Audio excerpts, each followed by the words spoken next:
transition our energy consumption investments.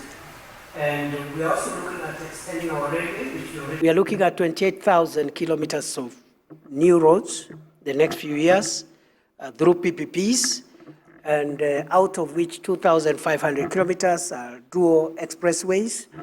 We are also looking at 10,000 megawatts of electricity, as I've said, most of it green energy investments. And we are also looking at extending our railway, which we are already doing to the border with Uganda. We are also modernizing our 2 seaports in Mombasa and Lamu.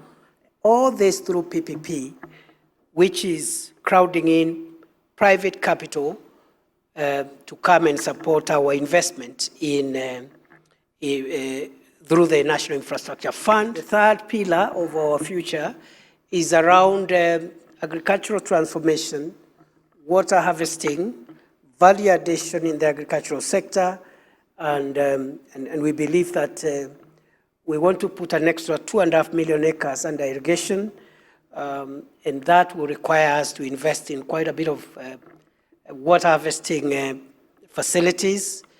And we are again doing all this through seed capital from the National Infrastructure Fund, but inviting private capital